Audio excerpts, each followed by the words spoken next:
உலகெங்கும் இருக்கக்கூடிய ஒவ்வொரு மக்களும் தன்னுடைய உரிமைக்காக குரல் கொடுத்துட்டு இருக்காங்க. அந்த ஒரு குரலா தான் என் உரிமை அப்படின்ற சேனல் நாம துவங்கி இருக்கோம். இந்த ஒரு சேனல் ஆனது ஒவ்வொரு மக்களுடைய தனிப்பட்ட விஷயங்களும் சரி, மற்ற பொது விஷயமா இருந்தாலும் சரி, இந்த சேனல் வழியா நாங்க காணொளியா காட்ட போறோம். இன்னைக்கு நம்ம கூட இணைஞ்சிருக்கவங்க செஞ்சிக்கோட்டை பாரதி. வணக்கம். வணக்கம்.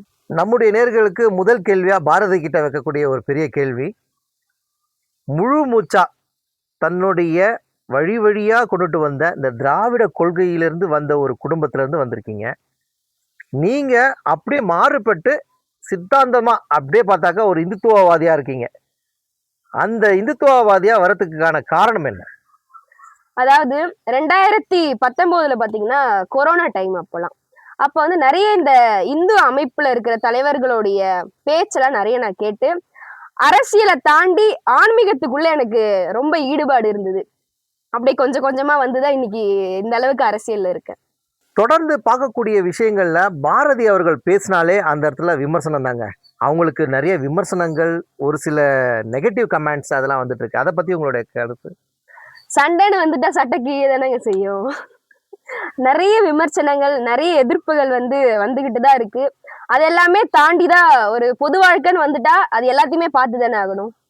பார்த்துட்டு இருக்கேன். நீங்க எங்க பார்த்தாலும் அந்த திமுகவை ஒழிச்சே தீருவேன் அப்படின்னு நீங்க ரொம்ப பயங்கரமா அதுக்காக போராடுறீங்க. கடந்த 7 வருஷமா உங்க பயணம் அதுலதான் போயிட்டே இருக்கு. காரணம் என்ன?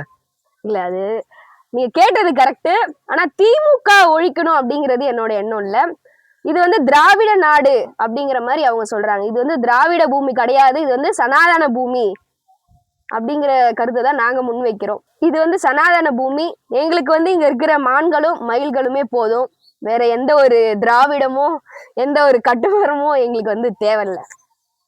தொடர்ந்து வெற்றியே கண்ட ஒரு தலைவர், அதுவும் முதலமைச்சர் தன்னுடைய தொகுதியிலேயே, அந்த குளத்தூர் தொகுதியிலே தோத்துருக்காரு. அதை பத்தி உங்களுக்கு கருத்து?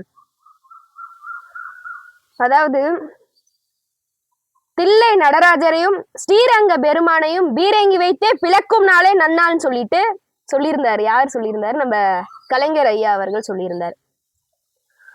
அவர் அப்படி சொல்ல வச்சுதான் இன்னைக்கு வந்து அவங்களுக்கு இந்த நிலைமை, அவருடைய மகனுக்கு வந்து இந்த நிலைமை. இப்ப திரும்பவும் அவருடைய மகன் வந்து என்ன சொல்றாருன்னா, இது வந்து சனாதன நாடு கிடையாது, இது வந்து திராவிட பூமி, சனாதனத்தை ஒழிக்கணும்னு சொல்லிட்டு தொடர்ந்து எல்லா இடத்துலயும் சொல்றாரு. இப்ப வந்து சட்டசபையிலுமே சொல்லியிருந்தாரு. இப்படியே சொல்லிட்டே இருந்தாருன்னா கடைசியா திராவிடமே இல்லாத ஒரு தமிழகமா நிச்சயமா அதுக்கான ஒரு பதிலடியை மக்கள் கொடுப்பாங்க. உலகமே போற்றக்கூடிய ஒரு தலைவரா இருக்கக்கூடிய மோடிஜி பயணிச்சு வந்த கட்சி தான் பிஜேபி. இன்னைக்கு தமிழ்நாட்டுல அந்த பிஜேபி எந்த நிலைமையில இருக்கு? அதாவது இங்கேயே வந்து ஒரு நண்டு கதை மாதிரிதான் இதுவும் போயிட்டு இருக்கு. ஆனா இங்க பிஜேபியை பொறுத்த வரைக்கும் பாரத பிரதமர் நரேந்திர மோடிஜி அவர்களுடைய கொள்கையிலையும் அவருடைய வழிகாட்டிலையும் தான் பிஜேபியில இருக்கிற ஒவ்வொருத்தரும் வந்து அந்த பாதையில தான் சென்றுட்டு இருக்காங்க. மத்த கட்சி மாதிரி இல்லாம இவங்க இருந்தாதான் வந்து இந்த கட்சி செயல்படும் அப்படிங்கிற ஒரு எண்ணம் இல்லாம, இதுல யார் இருந்தாலும் இல்லைனாலும் பிஜேபி வந்து எப்பயுமே அதனுடைய கடமைகளையும் மக்களுக்கான பணியையும் செஞ்சுக்கிட்டே தான் இருக்கும். தமிழகத்துல பல தலைவர்கள் ஆண்டுட்டு வந்த இந்த காலகட்டத்துல இன்னைக்கு 2026 மக்கள் சந்திச்ச இந்த தேர்தல் களம் எப்படி இருந்தது? அதாவது பணம் இல்லா தேர்தல் எவ்வளவு ஒரு அருமையான விஷயம். எந்த அளவுக்கு நீங்க இது வந்துட்டு பணம் மட்டுமே குறிக்கோளா கொண்டுட்டு இருந்த தேர்தலா இருந்ததுன்னு சொல்றீங்க? பணம் அதிகாரத்தை தாண்டி மக்களால் தேர்ந்தெடுக்கப்பட்ட முதல்வர் அண்ணன் ஜோசப் விஜய் அவர்களுக்கு வாழ்த்துக்களை தெரிவிச்சுக்கிறோம். இது மிகப்பெரிய ஒரு மாற்றம். இந்த மாற்றத்தை வந்து தொடர்ந்தா இன்னும் நல்லா இருக்கும்.